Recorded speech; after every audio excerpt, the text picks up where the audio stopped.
Assalamualaikum. Hai, ketemu lagi di channel Sri Wulansari 81. Nah, kali ini saya akan membuat mengenai bagaimana kalau kita kebingungan kok berat badan anak kita tidak naik, sering sakit. Kayak apa ya cara memperbaiki gizi anak kita yang kurang bagus? Nah, ibu-ibu tidak usah bingung. Oke? Saya akan membuat contoh bubur dari kurma yang bagus untuk si kecil. Tapi ingat ya, pertama kita harus memilih kurma yang betul-betul matang, karena itu nanti akan berpengaruh pada maksimal hasilnya. Bagaimana kurma yang matang? Kurma yang matang itu seperti ini. Warnanya coklat sekali. Kemudian teksturnya juga di dalamnya empuk. Nah, ini nanti juga harus dikupas ya kulit arinya. Karena kalau masih untuk balita 6 bulan belum bisa ya dia mengunyah ini, jadi harus dilepas. Nah, ibu-ibu tahu tidak apa sih manfaat kurma itu? Kurma itu baik sekali untuk si kecil. Dari usia 6 bulan bisa dipakai untuk MPASI. Nah, kurma itu mempunyai zat besi, natrium, fosfor, kalsium, magnesium, kalium, juga seng. Terus kemudian ada vitamin A, B6, vitamin K, folat, niacin, dan banyak lagi. Nah, kurma itu mempunyai banyak manfaat loh. Mau tahu enggak manfaatnya? Manfaatnya itu bagus untuk pertumbuhan tulang, karena kurma mempunyai kalsium, magnesium yang sangat tinggi. Itu bagus untuk pertumbuhan tulang untuk si kecil kalau mengkonsumsinya rutin. Kalau mengkonsumsinya cuma sekali ya nggak ngefek dong. Jadi harus setiap hari, pagi, siang, malam sebelum tidur. Jadi 3 biji itu cukup. Ganjil ya ibu-ibu.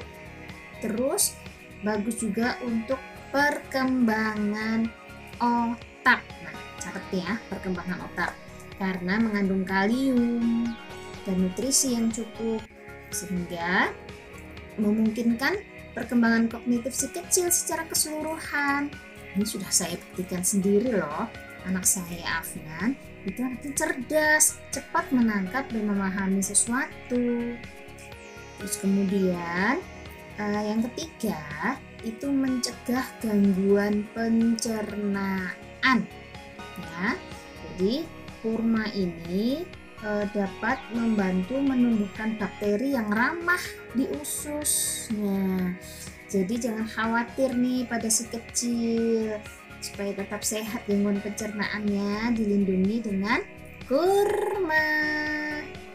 Kemudian melindungi hati. Nah, jadi si kecil itu kan gampang nih ya terkena virus, bakteri. Nah, yang gilirannya nanti akan ada efek buruk pada hati. Nah, kurma itu mempunyai sifat melindungi hati. Nah, karena makanannya ini baik untuk dimasukkan dalam menu si kecil, kemudian membuat gigi lebih kuat. Nah, kurma itu membantu perkembangan gigi supaya lebih baik, kemudian membantu memperkuat gusi, membuat gigi tumbuh lebih kuat dan lebih cepat. Mengunyah kurma yang matang bisa menjadi latihan gigi yang baik loh. Kalau anaknya sudah sekitar 9 bulan ya, atau paling tidak ada gigi tumbuh sedikit, sudah mulai menggigit-gigit, boleh kok dikasih, karena kan kurma itu lunak, tapi bijinya dibuang loh ya, jangan dengan biji-bijinya, nanti ketelan deh. Terus kemudian yang keenam itu bisa untuk perkembangan yang kemudian itu bisa untuk mengobatin demam. Jadi kok bisa sih bukan mengobati demam ya, lebih tepatnya itu makanan bergizi selama misalkan anak kita terkena demam. Saya sudah membuktikan sendiri ketika anak saya demam, waktu itu belum belum konsumsi kurma, jadi sempat sakit-sakitan, terus berat badan nggak naik. Dia kalau demam itu agak lama lumayan ya, jadi minum obat demam kadang sampai 5 hari 6 hari, pernah hampir 2 minggu baru sembuh, harus ke dokter. Nah setelah saya kasih anak saya itu kurma berturut-turut, begitu minum obat cuma sekali kemudian saya kasih kurma, demamnya itu cepat sembuh loh, langsung sembuh. Saya nggak bohong, itu sudah saya buktikan sendiri. Jadi hanya sekali minum aja, terus kemudian nggak saya minumin lagi, saya lanjutkan dengan makan kurma, sembuh. Dan alhamdulillah sekarang bisa dibilang hampir tidak pernah sakit. Masya Allah, barakallah. Terus kemudian untuk obat disentri ya, obat disentri juga bisa deh. Jadi ketika yang anak kita mengalami disentri karena infeksi bakteri di usus besar, kita kasih kurma karena ini dapat mengontrol bakteri lewat pemberian yang dikemas dalam bentuk bubur. Kemudian obat sembelit juga bisa, jumlah seratnya itu tinggi. Kurma itu seratnya tinggi ya, meningkatkan penyerapan air dan mengikat feses yang membantu pergerakan usus halus untuk si kecil. Kemudian yang kesembilan itu meningkatkan kadar hemoglobin dalam darah. Nah kemudian yang terakhir itu meningkatkan berat badan. Jadi kalau kita perlu menambah berat badan yang ideal, selain memberi makan secara teratur, kemudian kurma bisa menjadi solusi jitu. Saya juga membuktikannya. Waktu itu anak saya 8 kilo, usianya 1 tahun. Saya bingung, 1 tahun nggak naik-naik dari umur 9 bulan, 1 tahun itu tetap aja 8 kilo. Jadi karena saya bingung, terus suami saya menyarankan Nabi aja dikasih kurma, kenapa anak kita tidak dikasih kurma? Jadi saya coba kurma secara teratur. Dalam 1 bulan anak saya naik 2 kilo. Nah dari 8 kilo sekarang sudah 10 kilo.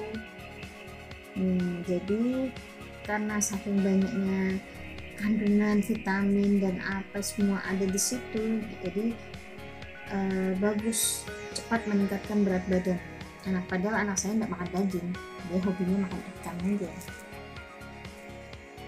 Ikan yang saya kasihkan untuk anak saya itu ikan patin, ikan haruan, seperti itu, dia hobinya seperti itu. Jadi jangan lupa ya, sekali lagi kalau memberikan kurma, memilih kurma itu yang betul-betul matang. Karena kalau tidak matang malah efeknya berlawanan, bukannya bagus malah bikin sembelit apa segala macam. Jadi harus yang betul-betul matang ya. Terus kemudian kurma itu jangan direbus karena akan menghilangkan manfaat kurma ya. Jangan direbus. Jadi ini pokoknya matang seperti ini. Nanti saya akan mencontohkan bagaimana cara mengupas kulit arinya. Kadang kan ada yang bilang, gimana sih cara mengupas kulit arinya ini? Repot banget sih, lengket pula. Gimana caranya? Oke, saya akan memperlihatkannya. Ikutin terus ya. Sekarang saya akan memperlihatkan cara mengupas kulit ari dari kurma. Kadang kan ada yang bilang ribet banget sih ngupas kulitnya. Jadi kita siapkan dulu ya. Ini kurma cukup 3 biji kalau untuk sekali makan, kalau untuk balita ya. Tuangkan air matang biasa, bukan air es atau air hangat. Tuangkan ke dalam kurma tadi. Diamkan beberapa saat, sekitar 10 detik aja lah. Nah, habis itu kita kupas kulit arinya ya, seperti ini. Nah, dibuka pelan-pelan tuh, gampang sekali kan? Nggak lengket di tangan, nggak juga susah bukanya, gampang, mudah sekali. Nah, tuh begini terus, nah, sampai bersih. Jangan lupa nanti buang bijinya, jangan sampai ketika makan anak kita kesedak dengan bijinya. Nah, tuh dibuang begini. Nah, ya, sampai bersih ya. Nah, tuh kita taruh di tempat yang bersih. Nah, sampai selesai ya. Seperti itu, ngupasnya cepat sekali kan? Ya, begini kan, kita buka tuh. Gampang sekali. Nah, gampang sekali kan tuh. Nah, kita buang bijinya, bersih dah. Nah, ya, ini yang terakhir ya. Ingat ya, sekali makan cukup 3 biji kalau untuk balita ya. Karena ini hanya makanan pendamping yang untuk memperbaiki gizi, juga imunitas anak kita. Jadi tetap meski makan kurma tetap juga makan bubur atau nasi MPASI atau nasi lembek seperti itu tetap ya. Kalau bisa, kalau pagi itu kurma itu sebelum makan nasi ya. Jadi sebelum makan nasi makan kurma, nanti selang 1 jam baru makan nasi. Nah, sekarang kita tuang air hangat. Setelah kita cuci, kita kupas kulit ari, kita buang biji, kita tuangi air hangat, bukan air mendidih ya, air hangat biasa. Kemudian kalau orang Jawa bilang kita plenyek-plenyek, nah kita halusin. Nah, begini. Pakai sendok. Nggak usah didiamkan lama-lama, langsung diplenyek-plenyek aja, itu nanti sudah hancur sendiri itu nanti. Nah, kita halusin sampai betul-betul halus supaya seratnya tidak tersedak. Kalau untuk anak usia 1 tahun sih kena masalah ya, nggak terlalu halus. Tapi kalau untuk yang 6 bulan sampai dengan 1 tahun pas, itu harus sampai halus, seratnya sampai hancur jadi bubur. Nah, jangan dimasak, kalau dimasak nanti nutrisinya hilang. Nah, cukup kita seperti ini kan dengan air hangat, dia nanti akan hancur sendiri tuh, lumat sendiri. Nah, tuh. Ini sudah siap ini diberikan kepada anak kita yang 6 bulan untuk MPASI. Itulah manfaat kurma dan cara menyajikannya. Semoga bermanfaat. Demikian, dan jangan lupa subscribe dan beri komentar. Assalamualaikum.